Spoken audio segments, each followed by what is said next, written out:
commence par 3 infos à retenir dans l'actualité et Boris Johnson qui sauve sa peau à la tête du Royaume-Uni. 211 voix pour, 148 contre. Pas de motion de défiance contre le Premier ministre britannique qui a donc remporté un vote de confiance au Parlement. Le Partygate a bien failli lui coûter sa place après que son propre camp ait contesté son autorité suite à ce scandale. Une affaire portant, vous le savez, sur des fêtes alcoolisées clandestines dans son bureau en plein confinement lié au Covid-19. À 57 ans, le leader conservateur ressort donc fragilisé de cet épisode, mais il a promis aux députés de sa majorité de dévoiler la semaine prochaine un nouveau plan de soutien à l'économie et notamment des baisses d'impôts. C'est un poids qui pèse lourd dans l'équilibre du monde, celui des céréales bloquées en Ukraine en raison de la guerre. Eh bien, ce poids devrait tripler d'ici cet automne. C'est en tout cas ce qu'affirme Volodymyr Zelensky. Actuellement, entre 20 et 25 millions de tonnes de céréales sont bloquées et cet automne, ce chiffre pourrait atteindre 70 à 75 millions de tonnes, a prévenu le président ukrainien. La quantité de céréales destinées à l'exportation ne peut quitter son pays en raison de l'invasion russe, l'Ukraine étant le 4e exportateur mondial de blé et de maïs avant le début du conflit. Volodymyr Zelensky a indiqué discuter avec la Turquie et le Royaume-Uni pour trouver des solutions maritimes d'acheminement, ainsi qu'avec la Pologne et les pays baltes pour exporter de petites quantités de céréales par les chemins de fer. L'Ukraine accuse la Russie de bloquer ses ports et rejette les affirmations de Vladimir Poutine.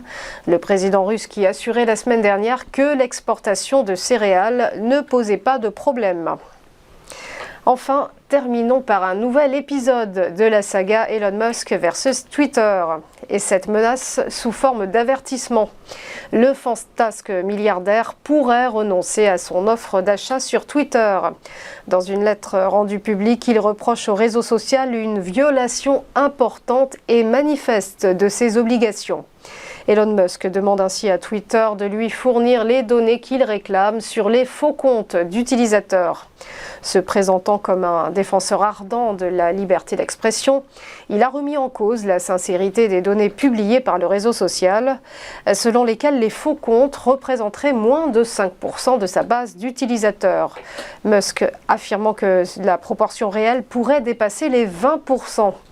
Du côté de la plateforme de microblogging, on a minimisé ce risque en estimant que l'avertissement d'Elon Musk n'avait aucune valeur juridique. Pour rappel, son offre de rachat sur Twitter s'élève à 44 milliards de dollars. On passe au point bourse et petit rappel de la clôture des marchés hier. C'était un lundi au vert et au soleil pour la plupart des indices européens. Le CAC 40 a avancé de plus 0,98%, terminant à 6 548 points. Le tout dans un volume d'échange très limité, Pentecôte oblige. À Francfort, le DAX a pris 1,34%, s'établissement à 14 653 points. Du côté du FTSE, scénario identique, l'indice londonien a gagné 1% tout rond. Alors que l'IBEX de Madrid grimpait lui de 1,28%. Du côté de Wall Street, séance de progression également, avec le Dow Jones à l'équilibre, plus 0,04%, tandis que le S&P 500 affichait un gain de 0,31%, et quant au Nasdaq Composite, il clôturait sur une hausse de plus 0,4%.